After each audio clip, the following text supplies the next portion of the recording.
Boa noite a todos e todas. Mais um vídeo aqui da Magazine Crítica para vocês. Estou aqui na companhia do grande mestre Jorge, né? No vídeo de hoje nós vamos abordar aí a importância geográfica e, claro, geopolítica do Estreito de Hormuz, que está num grande desafio no contexto geopolítico global a partir dos ataques realizados contra o Irã por parte dos Estados Unidos e, claro, por parte também de Israel, né, mestre? Então, a gente vai falar aqui também sobre o que significa o bloqueio do Estreito de Hormuz, que foi proposto pelo Irã, e numa tentativa frustrada do próprio Estados Unidos em controlar esse estreito aí, que tem uma grande importância geopolítica para o mundo, né, mestre?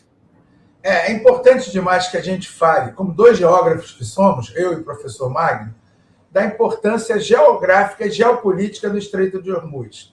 Primeiro, fazendo uma crítica, né, ao presidente dos Estados Unidos, que achou que ele podia resolver tudo com armas, com bombas, e não é bem assim. Inclusive, ele se esqueceu de uma coisa, talvez porque ele não estude, né, que ele é bem fraco, se você pensar bem em termos de cultura geral. O Irã foi totalmente armado pelos Estados Unidos no período do Shah Reza Pahlavi. E depois ele passou, quando entrou o Ayatollah Khomeini, ele passou a ter uma relação muito direta com a Rússia. Então, o nível de armamento do Irã é poderosíssimo. E os Estados Unidos não sabiam, achou que era uma moleza e quebrou a cara. Essa guerra, né, não foi da maneira que eles quiseram. Mas a pior arma que o Irã possui é o petróleo.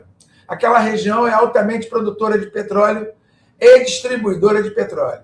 E quando ele diz que vai destruir o Irã, ele vai destruir parte do petróleo. Então, o mundo todo, reparem só, a própria Europa se negou a participar desse processo de ataque maciço contra o Irã.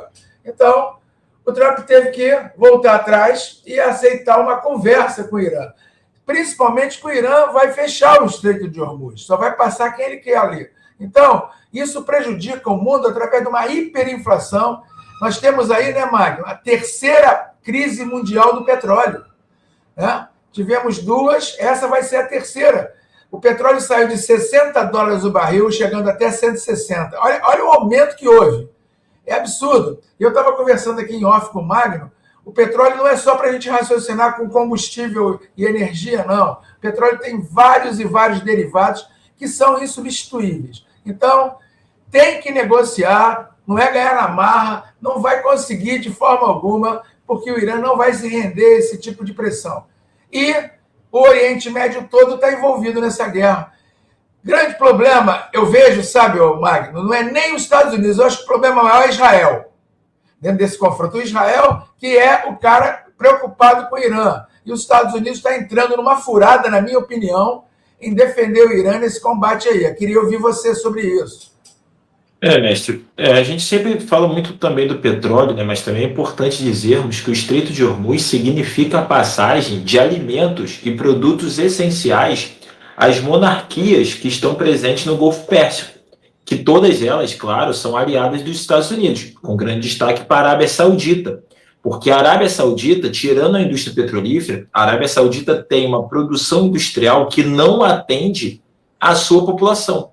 Então, quase que 85% dos produtos industriais e até mesmo produtos de primeira necessidade dessa região passa pelo Estreito de Hormuz. E o Irã se prepara, né, como você falou brilhantemente, para esse conflito já há pelo menos 30 anos. A gente está nessa preparação do Irã.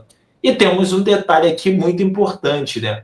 Ao longo da história, acho que nenhum país sofreu tanto como os Estados Unidos com a famosa linha do feitiço virar contra o feiticeiro. Porque quem conseguiu fazer com que o Irã controlasse o Estreito de Hormuz em quase sua totalidade foram os Estados Unidos e a Inglaterra, em 1959, quando o Shah Reza Pahlavi propõe aumentar a plataforma continental do Irã para 12 milhas náuticas. Então, isso faz com que o Irã tenha quase que o controle de 100% do próprio Estreito de Hormuz. E um detalhe muito importante também, né, mas falar sobre isso.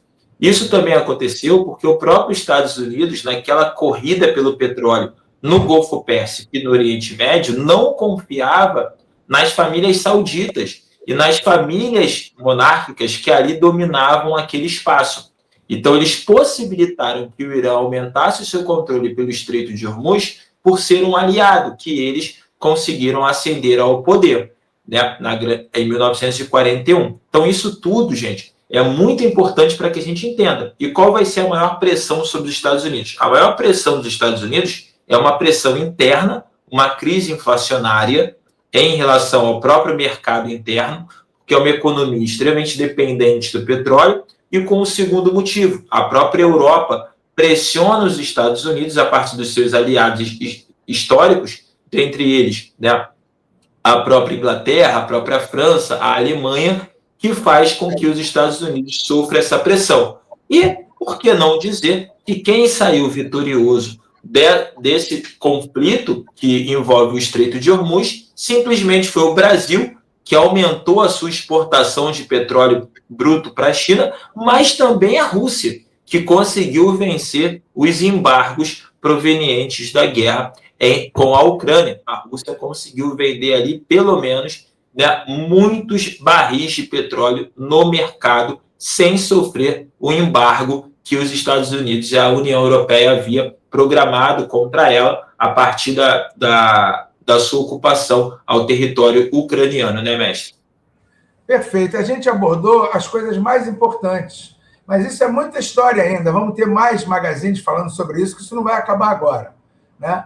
Principalmente pelo posicionamento radical, intransigente de Israel. A gente quer deixar bem claro isso aí. Os Estados Unidos está comprando uma briga que é ruim para ele, né? Vai chegar o momento que ele vai ter que largar a mão de Israel. Gente, um abraço grande, um bom final de semana para vocês. Continuem curtindo a educação crítica. Precisamos muito da presença